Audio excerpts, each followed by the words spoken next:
आज बहुत सारे लोगों को ये बात चुभ रही है और बहुत ज्यादा टर टर टर टर की आवाजें आप मीडिया में सुन भी रहे होंगे। इन सारे मेंढकों को बताने की जरूरत है कि मोहम्मद अरबी के शेर अभी जिंदा हैं। नारे तकबीर, नारे रिसालत, मसलके आला हजरत खलीफा सरकार ताजु शरिया। मेरे अजीजों, तुम्हें अल्लाह तबारक व तआला ने कितनी दौलतों से नवाजा है, कितनी दौलतों से। कौन कहता है कि मुसलमान बिछड़ा हुआ है? कौन कहता है कि ये पसमानदा है? तुम्हारी नजरों में हो सकता है पसमानदा हो, बिछड़ा हो, दौलत से आरी है, सियासत से खाली है, हुकूमत से दूर है, डिपार्टमेंट में इसकी नुमाइंदगी नहीं है। लेकिन है दुनिया वालों, जो दौलत हम अपने सीने में इश्क़ रसूल की रखते हैं, पूरी कायनात मिलकर के उसकी कीमत नहीं लगा सकती। और अल्हम्दुलिल्लाह हमने देखा है मुस्तफा करीम के फिदाई हुजूर के कदमों पर निछावर होने वालों के लिए पूरी कायनात टूट पड़ती है और बड़े बड़े मालदार उसे खरीदने की कोशिश करते हैं। लेकिन मेरे मुस्तफा का गुलाम हर जमाने में ये कहता आ रहा है, मैं आपको बता रहा हूँ, आपके इलाके में मेरी पहली आमद है, आपके इलाके में मेरा आपके सामने खड़ा होना पहली मर्तबा है। सैयद साहब क़िबला अभी फरमा रहे थे कि जिस इलाके में आप खड़े हैं अल्लाह करीम सबके दिलों में मोहब्बत पैदा करता है। लेकिन मैं ये महसूस करता हूँ आपके अंदर मेरे लिए ये जज्बात मेरे जुब्बे टोपी की वजह से नहीं, मेरे किसी सियासी खानदान की वजह से नहीं। आप अगर यहाँ मुझसे मोहब्बत करते हैं या इस मिंबर पर मेरी ताज़ीम करते हैं तो सिर्फ इसलिए कि रसूल पाक के कदमों से वाबस्ता है। और हमारी इज्जत उसी के लिए है जो नबी की गुलामी में आता है। और मैंने महसूस किया है जब तक बिके न थे तो कोई पूछता न था, जब तक बिके न थे तो कोई पूछता न था। या रसूल अल्लाह, तुमने खरीद कर हमें अनमोल कर दिया। हाँ, इसीलिए शायर कहता है बेदाम ही बिक जाइए बाजारे नबी में। आपको अंदाजा नहीं है मेरे अजीजों, एक बार जो मुस्तफा करीम सल्लल्लाहु अलैहि वसल्लम के दामन में आता है, चांद भी उस पर रश्क करने लगता है। हाँ, आसमान भी अपने दरवाजे उसके लिए खोल देता है। वो नबी का जो गुलाम होता है, जिस तरफ से वो गुजरे हवाएं उसे सलाम करती हैं।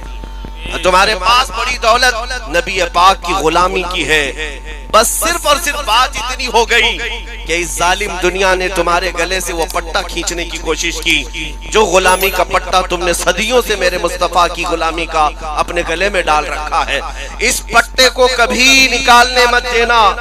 जब तक तुम्हारे गले में मेरे मुस्तफा की गुलामी का पट्टा रहेगा, हर कुत्ते को तुम पट्टा डाल सकते हो। हक है, हक है। हर कुत्ते को तुम पट्टा डाल सकते हो।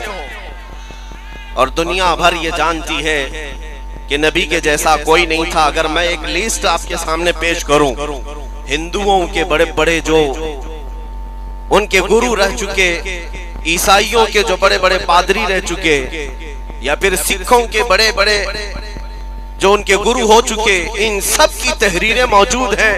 मेरे नबी पाक सल्लल्लाहु ताला अलैहि वसल्लम की शान में वो सब रतबुल लिसान रहे। हर जमाने का, हर फिरके का, हर दीन का मानने वाला मेरे नबी की अजमत को सलाम करता है। लेकिन इतनी बात याद रखे, मेरे नबी की अजमत और तारीफ करने के लिए हलाली होना जरूरी होता है। ये बात समझ ले।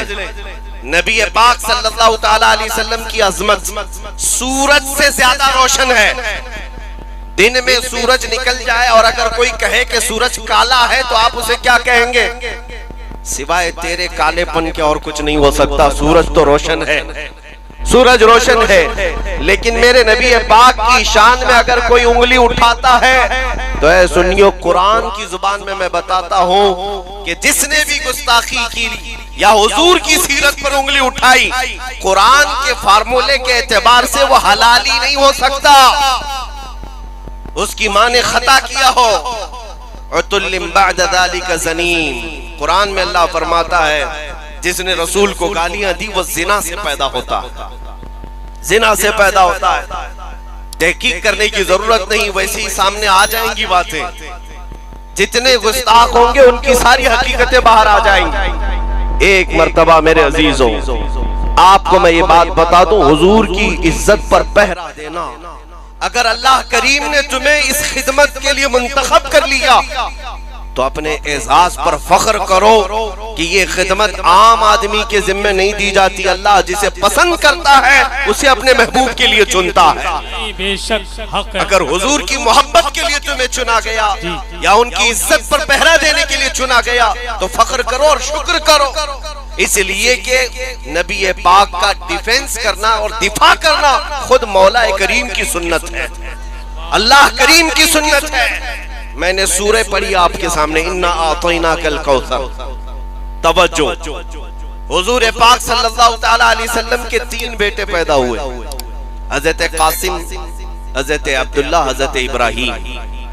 तीनों बेटे बचपन में इंतकाल कर गए। 3 बेटे हुए, बेटियां 4 हुई और चारों बड़ी उम्र तक रही, शादी भी हुई, लेकिन बेटे जो थे वो बचपन में इंतकाल कर गए। 6 महीने से ज्यादा कोई हयात में नहीं रहे।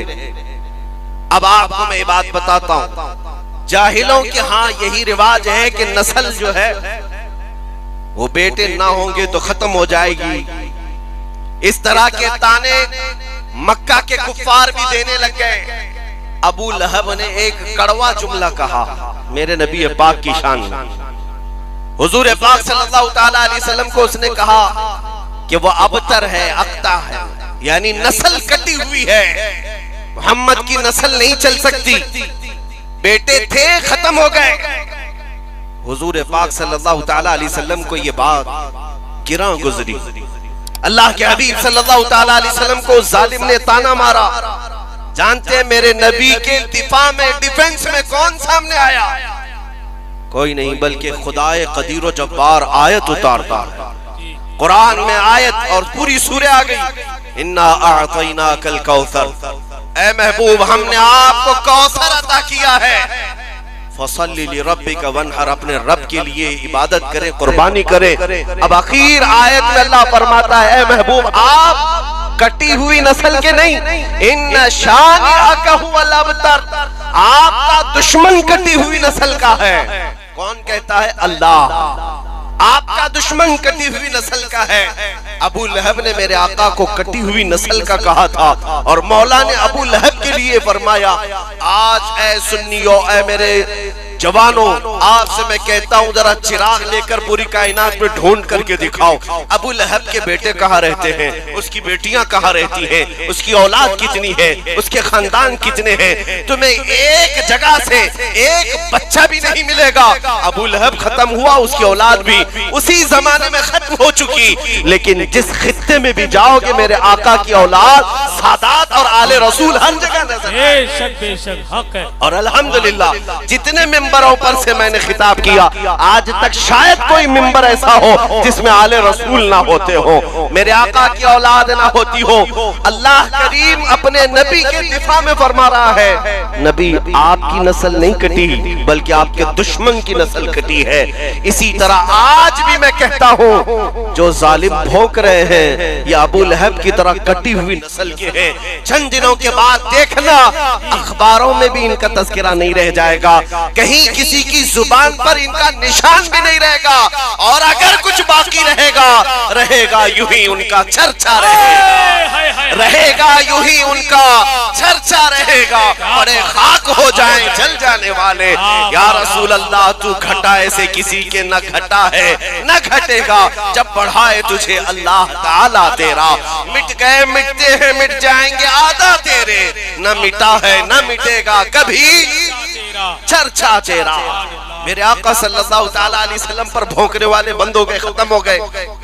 आपको एक बात बता दूं, उस जमाने में कटी हुई नस्ल का कहा और अल्लाह ताला ने मेरे महबूब की औलाद को सैयदा कायनात फातिमतुज़ ज़हरा के बतन से पूरी दुनिया में फैलाया, पूरी दुनिया में फैलाया।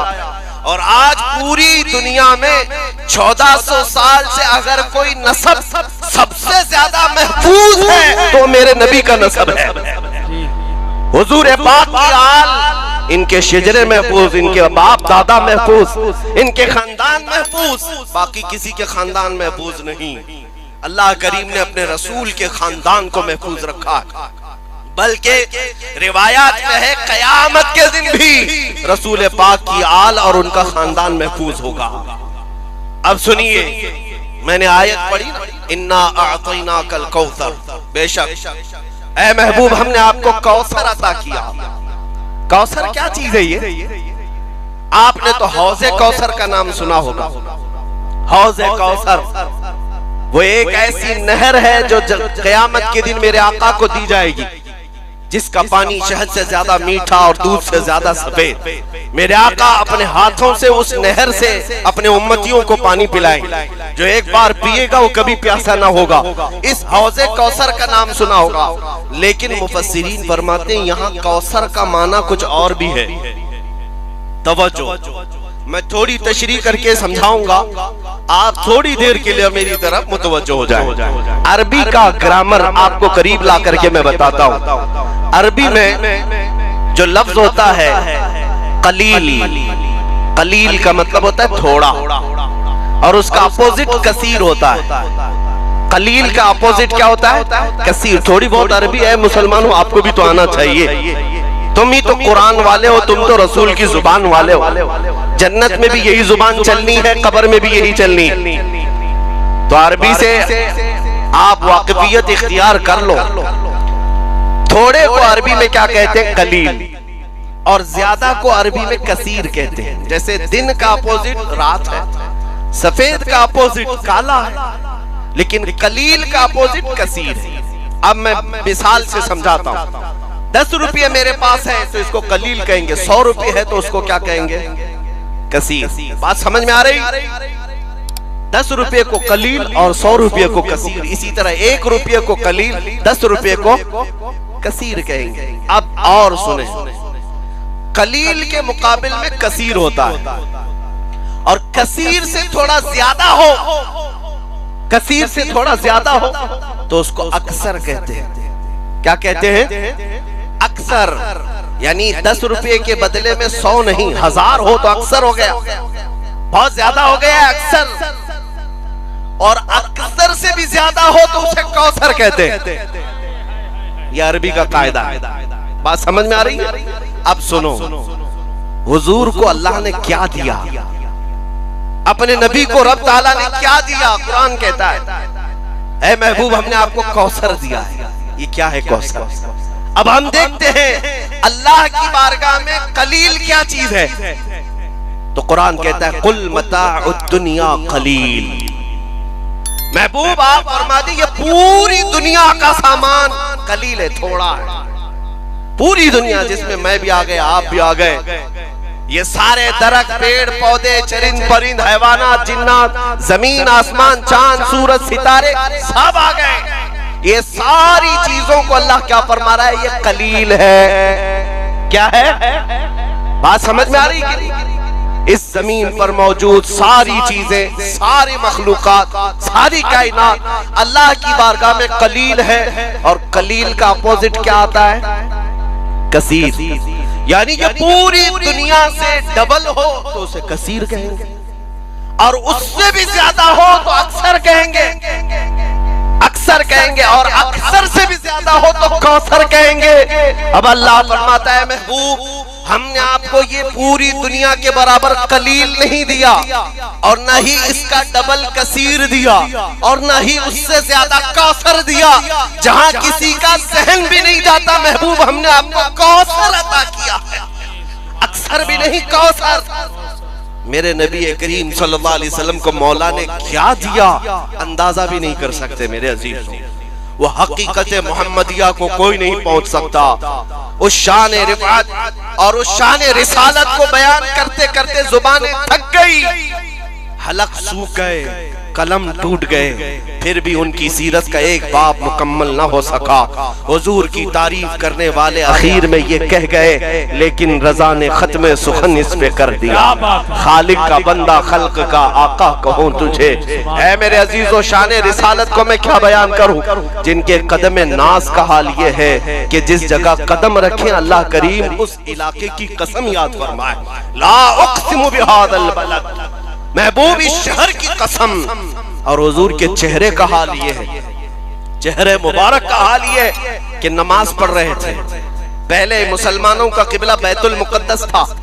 हुजूर बैतुल मुकद्दस की तरफ मुंह करके नमाज पढ़ा रहे, जोहर की 2 रकात हो चुकी है। दिल में ख्याल आया हमारा किबला काबा होता तो अच्छा होता।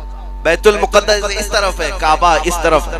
दिल में ख्याल आया और चेहरा आसमान की तरफ उठाया मेरे आका ने नमाज की हालत में। तुम और हम नमाज की हालत में आसमान की तरफ चेहरा उठाएं तो नमाज मकरूह हो जाएगी, नमाज मकरूह हो जाएगी। लेकिन रसूल अपना चेहरा उठाएं, अल्लाह फरमाते कद नरा तक़ल्लुब वजहिक फिस्समा फलनुवल्लियन्नका क़िबलतन तरदाहा। अल्लाह नमाज में ही आयत नाजिल करता है जिब्राइल अमीन को भेजकर, ऐ महबूब हम आपका चेहरा उठाना देख रहे हैं। आसमान की तरफ जो आप चेहरा उठा रहे हैं और आपके पसंदीदा किबले की तरफ अल्लाह अनकरीब आपको फेर देगा। 2 रकात नमाज हो चुकी, जिब्राइल अमीन उसी नमाज की हालत में आयत लेकर आते हैं फवल्ली वजहक शतरल मस्जिदिल हराम। महबूब देर किस बात की, अभी आप अपना चेहरा किबले काबा की तरफ कर लें। फौरन काबे की तरफ आपको हुक्म हो गया।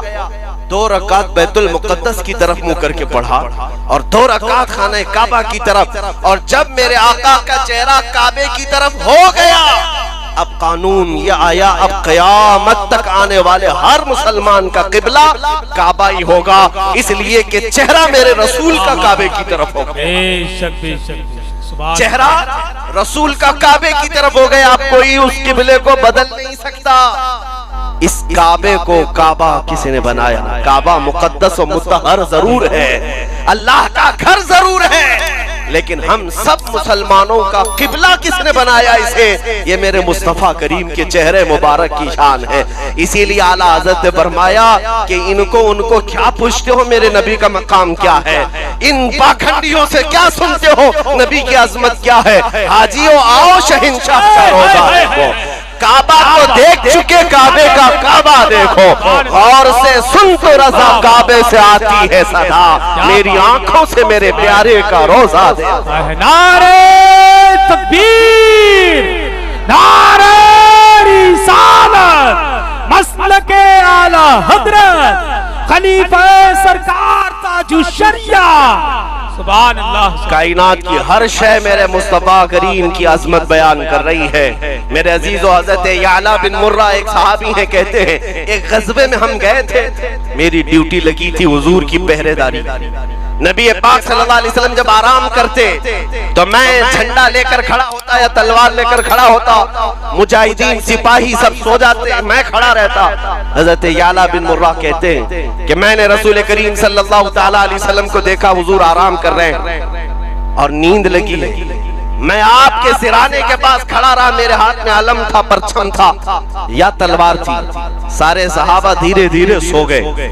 सुनो तवज्जो से मेरे अजीज, हज़रत याला कहते हैं थोड़ी ही देर के बाद मैंने क्या देखा, दूर सहरा में अकेला एक दरख्त है, और उस दरख्त की तरफ मैं देखने लगा तो अचानक वो दरख्त हिलने लग गया, इधर से उधर हिला और अपनी जमीन से उखड़ गया, और उखड़ करके जैसे इंसान चलते हैं ऐसे चलते हुए मेरे मुस्तफा तक आ गया।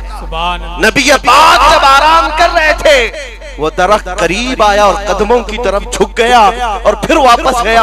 हज़रत याला कहते मुझे तो ऐसा लग रहा था मैं ख्वाब देख रहा हूँ। मैं इधर उधर टटोल करके देखा कि मैं जाग रहा हूँ या सो रहा हूँ। इतने में मेरे आका की नींद खुली और मेरे आका ने मुस्कुरा कर फरमाया, ऐ याला, कायनात की हर शय मुझे सलाम करने के लिए लेकर आ है। वाह वाह वाह।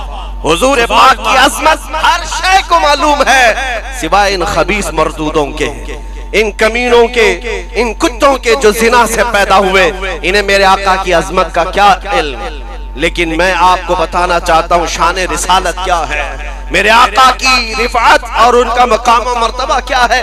अर्श हक है मसनद रिफात रसूलुल्लाह की, देखनी है हश्र में इज्जत रसूलुल्लाह की। इन जालिमों को मैं कहता हूँ थोड़े दिन इंतजार करो, जब मलकुल मौत का पंजा तुम पर पड़ेगा तुम भी जाओगे, और एक दिन वो आएगा जब हम सबको मौला उठाएगा मैदान क़यामत में। हम भी जमा होंगे, तुम भी जमा होगे।